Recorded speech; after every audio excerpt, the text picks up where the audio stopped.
E aí, pessoal? Vamos chegando aqui ao nossa última série de vídeos desse LDA, né? Do sistema positivo de lei das reações químicas e o cálculo estequiométrico, tá? No primeiro série de vídeos a gente viu aí as grandezas químicas, né?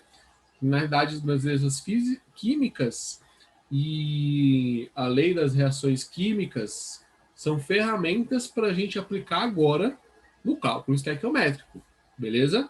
Então é muito importante que você tenha assistido as duas séries de vídeos anteriores, na verdade são no total 4 vídeos anteriores a esse, para agora nós aplicarmos todo esse conhecimento no cálculo estequiométrico, tá? Esse vídeo vai começar a partir do exercício 23, por quê?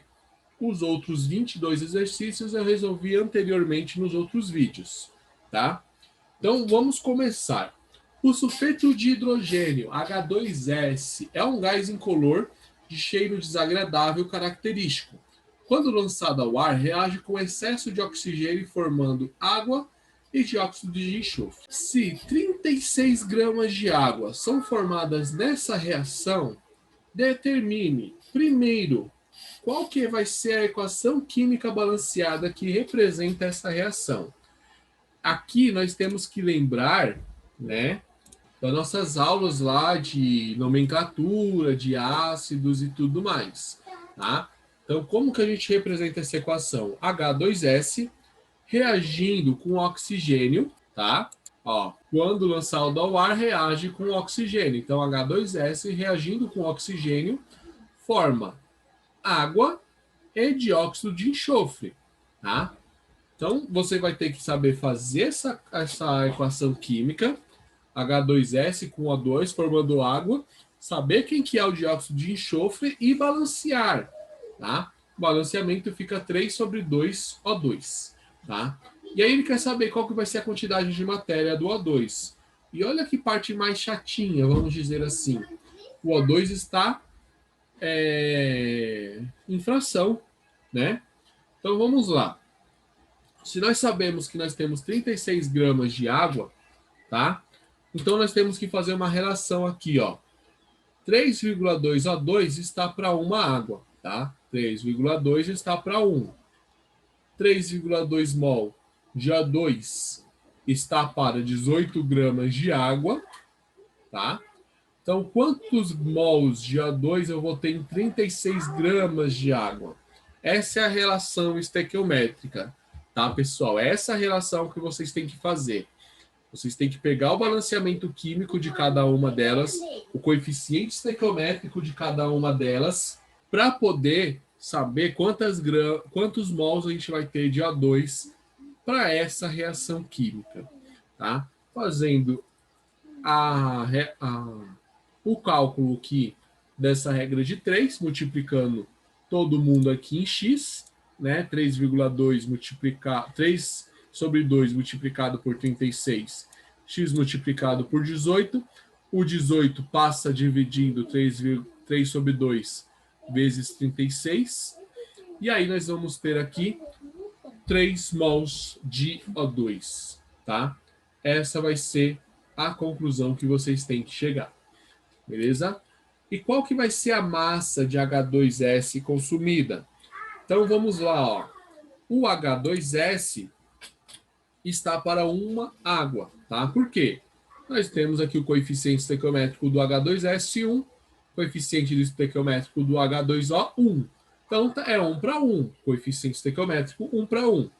Então 34 gramas de H2S, que é a sua massa molecular, né? Está para 18 gramas de água.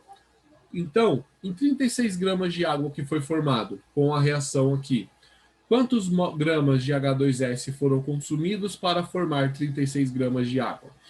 Você faz isso aqui em cruz, o 18 passa dividindo 34 vezes 36, você chega aqui no valor de 68 gramas de H2S, certo? Exercício 24, organismos clorofilados como plantas, algas e alguns tipos de bactérias são capazes de captar a energia solar e realizar a fotossíntese. Neste processo, a partir da presença de luz, água e gás carbônico, ocorre a síntese de um novo composto orgânico. A fotossíntese pode ser representada pela seguinte equação não balanceada. Notem, você vai ter que balancear essa reação química aqui. Então, com base nas informações, primeira coisa que você tem que fazer é balancear essa equação química, tá? Usar as capacidades de balanceamento que você obteve no nosso conteúdo anterior. Quando você balancear, você vai chegar na proporção aqui de 6 águas, 6 CO2, C2, C6H12O6, que é o nosso que é açúcar, né, na realidade, glicose, mais 6 oxigênios. Essa é a reação balanceada. Agora ele quer saber: determine a massa de glicose produzida a partir de 12 mols de gás carbônico. Professor, como que eu faço isso? Facinho.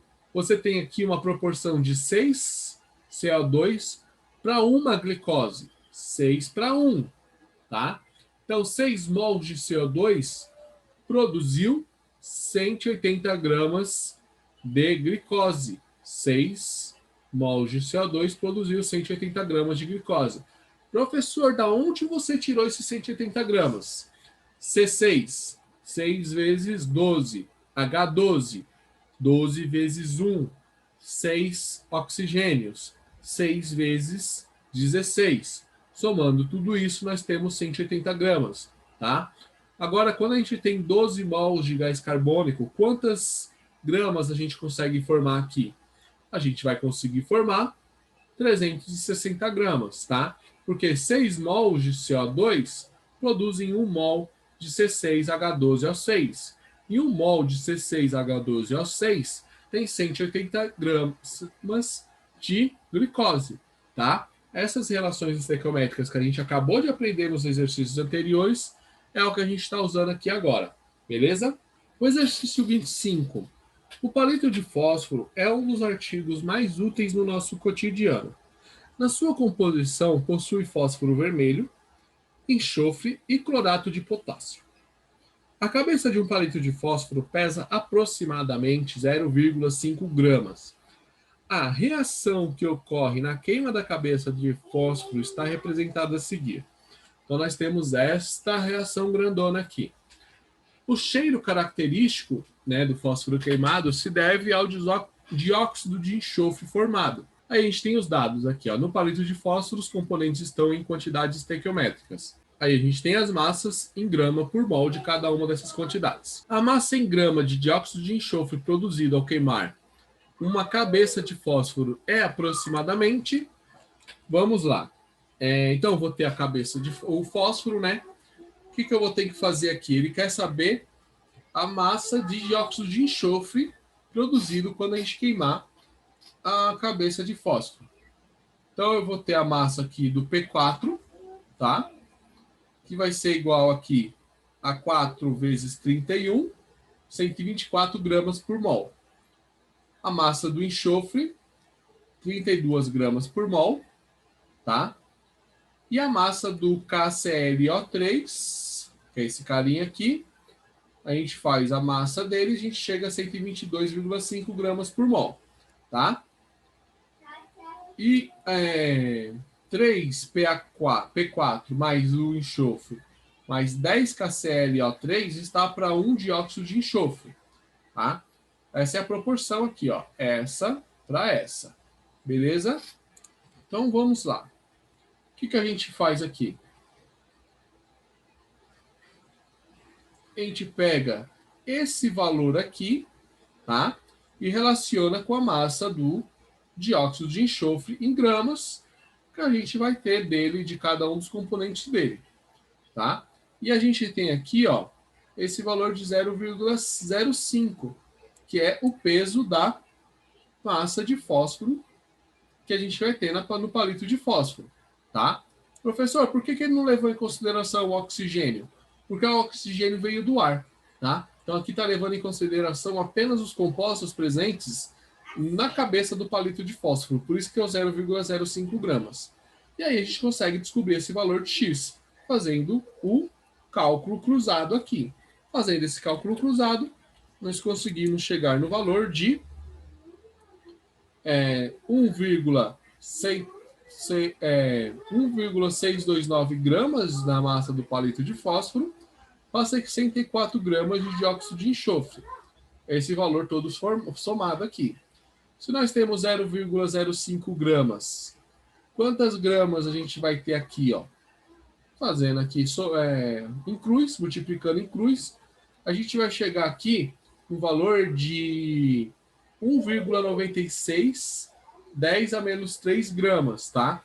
Esse valor ele pode ser arredondado para mais ou menos 2 vezes 10 a menos 3, ou seja, letra alternativa C, tá? Vamos ao exercício 26. O exercício 26, ele fala assim, ó.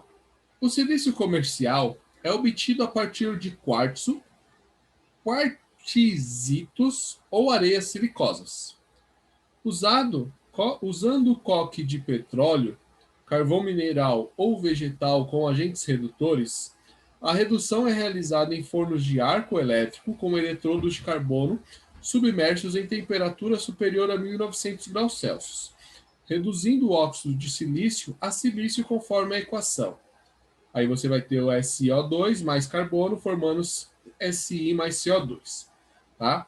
Com base na reação de obtenção do silício a partir de 1 tonelada de SiO2 e 1 tonelada de carbono, determine o agente limitante e o agente em excesso.